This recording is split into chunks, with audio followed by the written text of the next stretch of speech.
مزارات پر لوگوں کا آنا ان کے حق پر ہونے کی دلیل نہیں ہے؟ آخر اللہ نے ہی لوگوں کے دلوں میں ان کی محبت ڈالی ہے، اس حوالے سے آپ کا کیا بس میری زبان نہ کھلائیں. صرف میں کہتا ہوں آج کل بابا گرو نانک کا میلہ لگا ہوا ہے، کتنی دنیا آئی ہوئی ہے، ان کا بھی مزار ہے، تو یہ کس نے محبت ڈالی ہے؟ بابا گرو نانک کی محبت سکھوں کے دل میں کس نے ڈالی ہے؟ تو یہ کہہ دیں گے شیطان نے. تو سر آپ اپنے والے کے بارے میں یہ بات کریں کہ وہ اللہ نے ڈالی ہے، دوسرے کے بارے میں ڈالیں، یہ کون فیصلہ کر سکتا ہے؟ یہ صحیح ہے، بخاری میں حدیث ہے کہ اللہ تعالیٰ جب کسی سے محبت کرتا ہے تو جبرائیل علیہ السلام سے کہتا ہے کہ تم بھی اس سے محبت کرو، اور مشرق و مغرب میں اعلان کر دو کہ اللہ اس سے محبت کرتا ہے، تم بھی اس سے محبت کرو. لیکن سر اگر یہی بات غلام احمد قادیانی کے ماننے والے کلیم کر دیں کہ جبرائیل علیہ السلام کے ذریعے اللہ نے اعلان کروا کے دنیا میں لاکھوں قادیانیوں کے دل میں اس کی محبت ڈالی، تو آپ مان لیں گے؟ یہ کوئی فیصلہ نہیں کر سکتا، یہ قیامت سے پہلے نہیں فیصلہ ہو سکتا. اسیسمنٹ آپ صرف کر سکتے ہیں، اور وہ اسیسمنٹ کرنے کا بڑا آسان طریقہ ہے کہ حاجی عبد الوہاب صاحب کے دل میں جو محبت ڈالی ہے نا، جو بندیوں کے نزدیک اللہ نے ڈالی ہے اور بلیمیوں کے نزدیک شیطان نے ڈالی ہے ان کی محبت، اور الیاس قادری صاحب کی جو محبت بریلویوں کے دل میں ڈالی ہے وہ اللہ نے ڈالی ہے، بریلویوں کے نزدیک دیوبندیوں کے نزدیک شیطان نے ڈالی ہے. سمپل.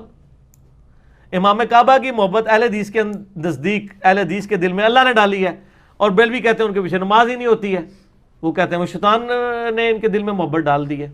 اور جی وہ نبی دے مسلط ہے جہاج ابن یوسف بھی کھلوتا رہا ہے. ٹھیک ہے، تو ویسے کہندے نے کہ جی مکے مدینے سے کوئی جڑا ہے وہ پرندہ بھی نہیں پار مار سکتا اللہ کی اجازت تو بغیر. ٹھیک ہے، اور جب یہ بات آئے گی تو پھر یہ وہ اب میرے یوٹیوب پہ ایک کلپ ہے بڑا مزیدار، علماء عوام کو ماموں کیسے بناتے ہیں، وہ سنجے دت کی تصویر بھی ساتھ لگی ہوئی ہے اس میں، تو وہ آپ دیکھ لیں، اس میں میں نے اس طرح کی چیزیں کھولی. یہ کوئی کرائٹیریا نہیں ہے رش. اگر یہ کرائٹیریا تو میں پھر الزامی جو آپ پھکی دے دیتا ہوں. قرآن میں 25 نبیوں کے نام آئے ہیں، ویسے تو ہزاروں پیغمبر ہیں، ہم زیادہ کوئی لمبا فارمولہ نہیں کرتے، 35 دا پہاڑا نہیں تھوڑے کول پڑھوا دے، تو صرف دس رہے ہیں کہ 25 دا ذکر ہے، 25 دے مزار دسو کتنے تھے، اور رش بھی دکھاؤ. حضرت موسیٰ علیہ السلام کی قبر بھی دکھائیں، اس پہ عرس اور مزار کا رش بھی دکھائیں. گرو نانک کا تو ہم دیکھ رہے ہیں آج کل لگا ہوا میلہ، تو کیا گرو نانک کا مرتبہ نعوذ باللہ موسیٰ علیہ السلام سے زیادہ ہو گیا؟ اگر رش ہی کرائٹیریا ہے تو ان کی تو قبر کا ہی پتہ نہیں ہے. چلو جن کی قبریں تاریخ سے کچھ تھوڑی بہت ثابت ہیں، حضرت ابراہیم علیہ السلام کی قبریں ویرانے میں ہیں،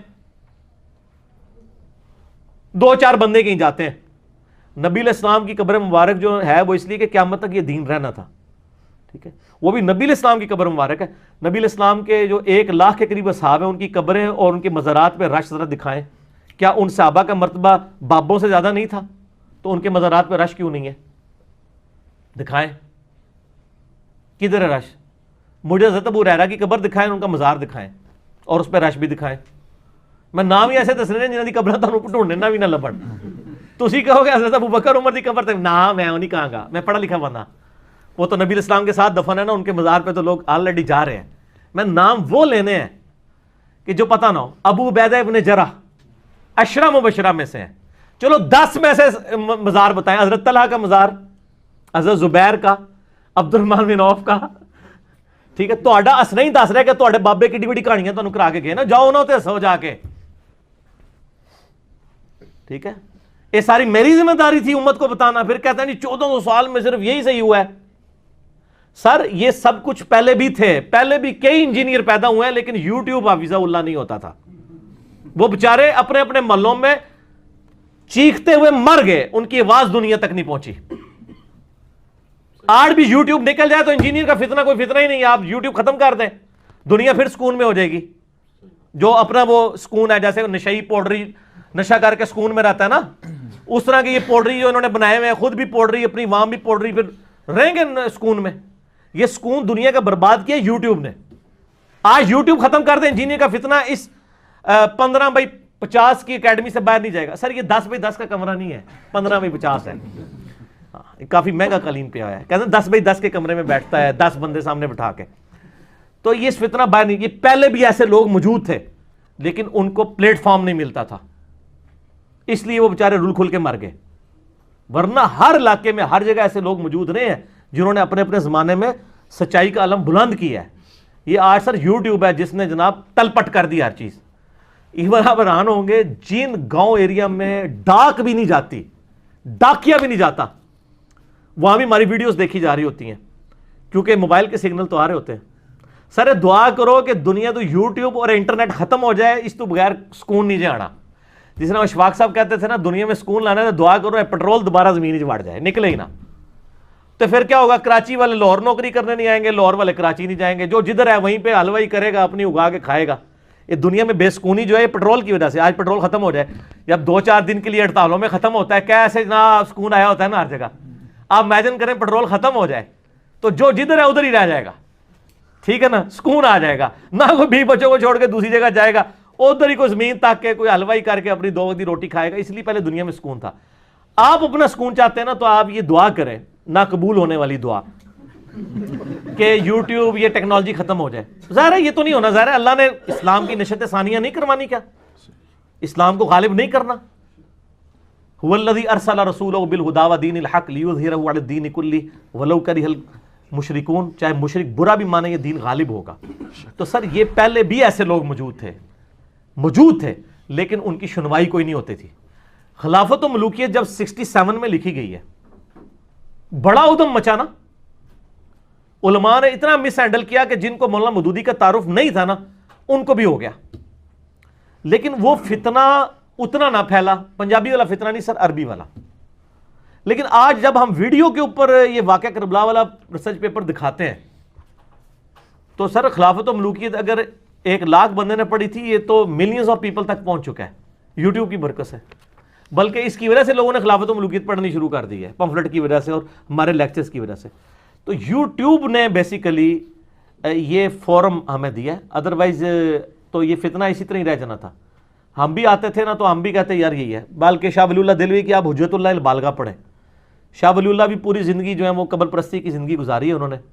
پھر قرآن و حدیث پڑھنا شروع کیا تو کہتے ہیں میں اس رزلٹ پہ پہنچا کہ انڈیا پاکستان, یعنی اس وقت جو ہندوستان تھا, وہ کہتے ہیں کوئی بھی بندہ ایسا نہیں جس کے مجھے عقائد صحیح نظر آ رہے ہوں, میں کیا کروں. شاہ ولی اللہ. پھر وہ کہتے ہیں میں نے خواب میں نبی علیہ السلام کو خواب میں دیکھا, حضرت حسین علیہ السلام بھی تھے ساتھ. تو حسین علیہ السلام نے مجھے خواب میں ایک قلم دیا. کہتے ہیں میری آنکھ کھل گئی. اس کے آگے یہ نہیں لکھا ہوا کہ وہ قلم میرے سرانے پڑا ہوا تھا, یہ تو آڈا خواب ہونا تھا, یہ کچھ نکلتا انجینئرنگ نال کروں گا. وہ ایک خواب میں اشارہ تھا کہ جو تمہیں سچائی سمجھ آئی ہے تم لکھ دو. پھر انہوں نے حجت اللہ البالغہ لکھی. پہلے وہ لکھتے تھے فقہ حنفی ہماری نیڈ ہے, حجت اللہ البالغہ میں انہوں نے لکھا اماموں کی تقلید نے اس امت میں گمراہی کا دروازہ کھولا ہے. اماموں کو کنڈیم نہیں کیا, تقلید کو کنڈیم کیا. پھر اس کتاب میں لکھا کہ رفع الیدین کرنے والے مجھے زیادہ عزیز ہیں. ٹھیک ہو گیا. پہلے وہ کیا تھے, ان کا نام ہی ولی اللہ رکھا گیا ہے. ان کے ابا جی مزار پہ جاتے تھے, وہ مزار کی نسبت کے اوپر انہوں نے رکھا ہوا تھا. پھر انہوں نے جو مزارات کے خلاف لکھا ہے, آپ میرے نوٹس پڑھیں ahlsunnatpak.com پہ, ریسرچ پیپر نمبر 13 ہے, شاہ ولی اللہ کی کتاب سے قبر پرستی کا اور ان ساری چیزوں کا کنڈیم کیا ہوا. تو شاہ ولی اللہ بھی یہ بھی سمجھتے تھے کہ یار یہ کس طرح میں نے آنکھ کھولی ہے. تو سر اس طرح کے انجینئر پہلے بھی پیدا ہوئے ہیں, شاہ ولی اللہ ہیں, لیکن ان کو وہ پروموشن اس لیے نہیں ملی کہ وہ صرف اہل علم تک رہی. حجت اللہ البالغہ تو ہمارے علماء نے بھی نہیں پڑھی ہوئی. میں اسلام آباد میں ایک بہت بڑے, مجھے ایک دیوبندی مفتی کے پاس ایک تبلیغی جماعت والے بھائی لے گئے جب نیا نیا میں گمراہ ہوا تھا. تو اب تو کافی عرصہ ہو گیا نا گمراہ ہوئے ہوئے, انورٹڈ کاما میں.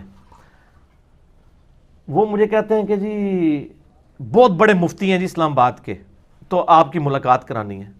تو اس وقت تو یوٹیوب پہ میری ویڈیوز بھی نہیں تھی نا, اب تو میں مطلب نماز پڑھتے ہوئے بھی ڈر رہا ہوتا ہوں کوئی اکرام مسلم نہ کر دیں. تو اس ٹائم تو مجھے لوگ نہیں جانتے تھے. تو میں چلا گیا مفتی صاحب کے کمرے میں لے گیا, تو وہ مفتی صاحب مجھے تقلید کے اوپر نا مطلب وہ درس دینا شروع کیا. میں نے کہا جی آپ نے حجت اللہ البالغہ پڑھی ہے؟ کہتے ہیں ہاں جی ہمارے کورس میں تھی. میں نے کہا اس میں تو شاہ ولی اللہ لکھا ہے کہ امت میں گمراہی کا دروازہ اماموں کی تقلید نے کھولا ہے. کہتے ہیں نہیں ہو ہی نہیں سکتا. میں نے کہا جی آپ لے کے ہیں حجت اللہ البالغہ, میں ابھی آپ کو نکال کے بتاتا ہوں. دیوبند, بریلوی, اہل حدیث تینوں کے مولوی جو یہ کہتے ہیں نا ہمارے پاس سند ہے نسل در نسل, فلانے نے فلانے سے ڈگری لی, یہ ساروں کی ڈگری میں شاہ ولی اللہ آتے ہیں. شاہ ولی اللہ نو کھچ لو نا, جس طرح بلڈنگ دے تسی بنیاد ہی کھچ لو نا, دڑال کر کے ڈگ پیندے نے ترے. شاہ ولی اللہ کو گمراہ کیسے کہ. تو وہ حجت اللہ البالغہ لینے جا رہے تھے نا, تو راستے سے ہی واپس آ گئے. مجھے کہتے ہیں نہیں وہ انجینئر صاحب میں نے وہ حجت اللہ البالغہ ساری نہیں پڑھی ہوئی, نوٹس پڑھے تھے. میں تہاڈا ہی مسئلہ ہے, تسی حدیث دے بھی نوٹس ہی پڑھتے ہو, قرآن دے بھی نوٹس ہی پڑھتے ہو. ਤੇ ਸਰ FSC ਦੇ ਨੋਟਸ ਪੜੋਗੇ ਤਾਂ ਟਾਰਕ ਦਾ ਚੈਪਟਰ ਤੇ ਛੋੜਿਆ ਹੋਵੇਗਾ,